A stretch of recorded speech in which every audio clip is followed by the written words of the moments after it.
Hey guys, Sean here.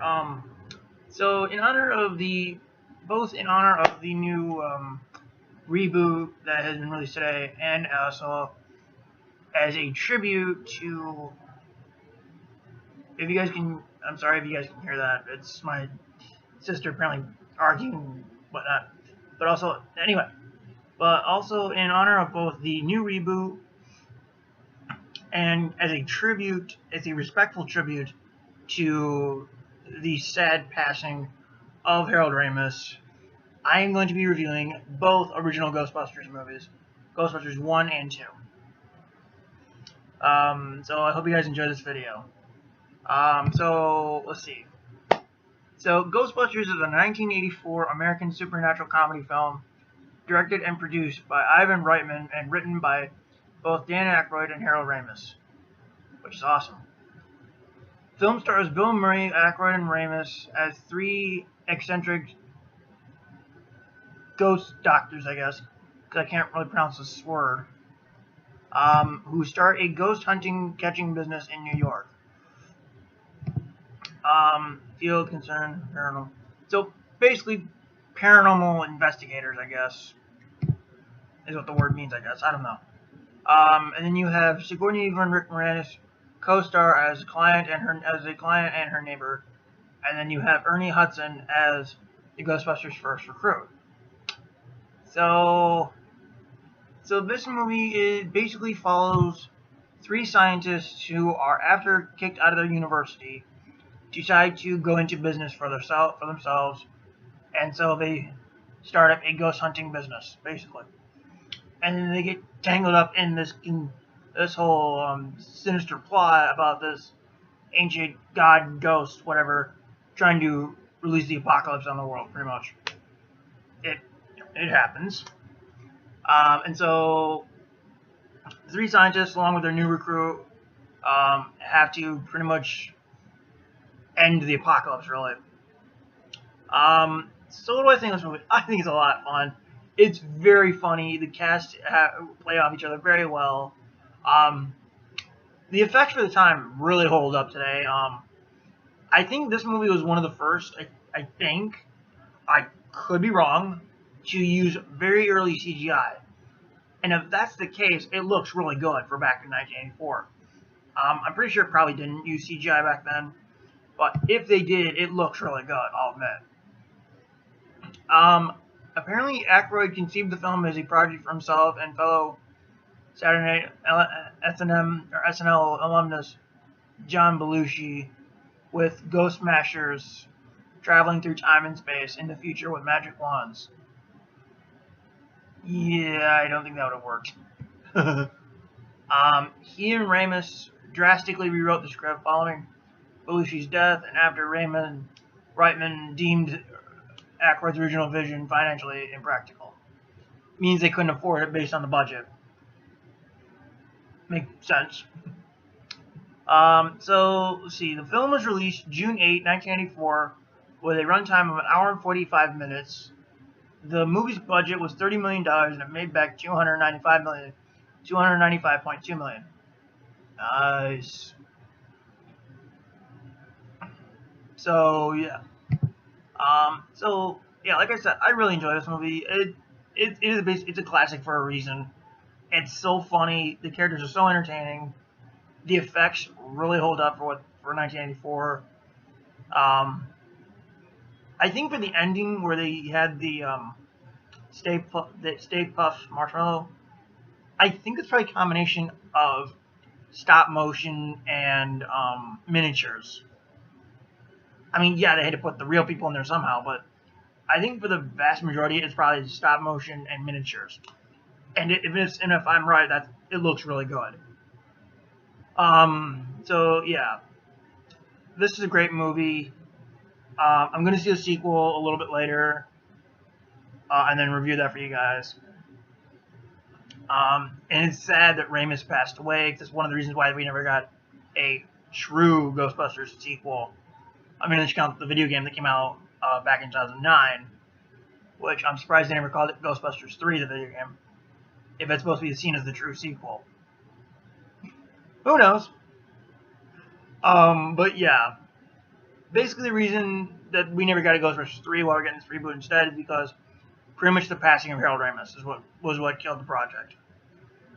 And I understand that, I mean, they could have wrote around, I'm sure they could have worked around it by writing in that Egon passed away over the years, but I don't think they wanted to do that because they probably wouldn't have, because I'm pretty sure they probably didn't think it would be respectful of Ramis by saying that Egon passed away, which I completely understand, but or you could just say Egon left the company and left somewhere, but again, probably didn't think it would be respectful to him, but, I understand, it's fine.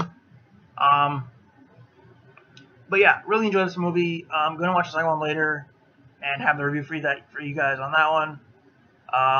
So I hope you guys enjoyed this video.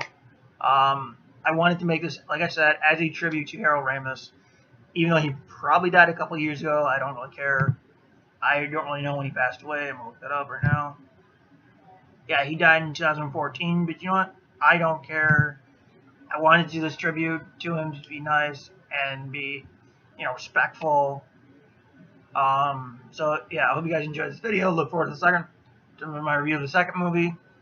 So, hey guys, welcome back to my review of Ghostbusters 1 and 2. So like I said in the last video, I'm doing this, I guess, in honor of both the remake, or reboot, rather we don't call it, and as a tribute to Harold Ramis. So Ghostbusters 2. Ghostbusters 2 is a 1989 American supernatural comedy film directed and produced by Ivan Reitman, written once again by Dan Aykroyd and Harold Ramis. And stars Bill Murray, Aykroyd, Sigourney Weaver, Ramis, Ernie Hudson, and Rick Moranis, pretty much reprising their roles from the first movie. It is a sequel to the 1984 movie Ghostbusters and follows the further adventures of 4 paranormal investigators, I guess you say. Whatever, I can't pronounce the huge word. Yeah, I'm not even gonna try. And their organization which combats paranormal activities. Okay, so this was released June 16 of 1989 with a runtime of 1 hour and 48 minutes. The budget was $37 million, which was high, a bit higher than the first, I think. And then made $215.4. So, okay. People have said that this movie is basically just the first movie all over again.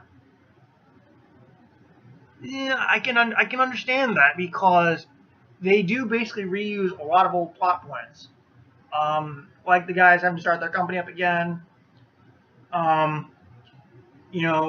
Sigourney Weaver's character being at the center of the ghost activity, I guess you could say. We have a stupid asshole who thinks the Ghostbusters are lying about what they're doing and has them either thrown in jail or committed, etc., etc., etc. So yeah, pretty much. So basically, essentially the plot of this movie is there's this weird ancient god named Vigo, and nothing has to do with the actor Viggo Mortensen. I couldn't resist that joke. I couldn't resist. But anyway, about this god named Vigo who apparently lives in a painting right now at this time and is trying to possess the body of Dana's baby because he essentially wants to live again and rule the world. Of course. Let's see, and then also the Ghostbusters apparently, after the events of the first movie, were sued for damages to the city, which forced their business to go under. I don't know why, but okay. And apparently everybody's back to thinking they're frauds, and so despite saving their lives at the end of the last movie, and so they're all spread out doing different things. You got Hudson and Aykroyd are basically party entertainers. Murray is basically doing a psychic talk show. And then you got Ramis' character is basically just working in a science lab, I guess. So all in all, it's not as good as the first movie, but I don't think it's completely terrible, if that makes any sense. Like, it's not as bad as some people say. I mean, it still got some laughs out of me. And also, one plot point they reuse kind of is the idea of Venkman and Dana falling in love. Despite them ending up together in the last movie, they apparently split up between movies. I swear, this whole movie essentially reminds me of another movie, A National Treasure Book of Secrets, where, despite finding the treasure, the treasure at the end of the first National Treasure movie, Cage and the gang had to start at square one with nobody believing them. They had not have any money, etc., etc., etc. Pretty much the same here. Why do I have a feeling Book of Secrets borrowed from this movie? Who knows? And I'm not trying to insult Harold Ramis. I'm not trying to insult him because, I'm not trying to speak ill of the dead. But what the fuck were he and Aykroyd smoking when they wrote this script? Why would you have your characters start from square one? That's bullshit. Again, not trying to insult Harold Ramis. I'm not trying to speak ill of the dead. But seriously, what were he and Aykroyd smoking when they made the characters start at fucking square one? And then also we have our residential dick in a suit for this movie. The last movie was Walter Peck, a dick in a suit EPA guy, Environmental Protection Agency. This movie, we have our other residential dick in the suit, which is the mayor's assistant trying to commit the Ghostbusters, thinking that their business, we'll say, is trying to interfere with the mayor running for governor.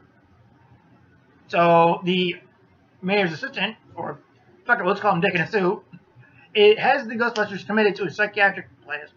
Just shut them up, basically. Yeah, this smells a little rehashes from when in the last movie Walter Peck had them arrested. Yeah, rehash plot points, my friends. But yeah, okay, but aside from the rehash plot points and the characters basically starting at square one again, this movie's not terrible. It's just not as good as the first movie, I'll say that. Because it did get some laughs out of me. The actors still give great performances. I really like the music. So yeah, like I said, not as good as the first movie, but still is enjoyable. At least for me, that is. But if you guys hate the second movie, if you guys hate Ghostbusters 2, that's fine. I'm not going to insult you, but yeah. I'm getting a phone call right now, so I'm going to end this video. I will catch you guys later. See you.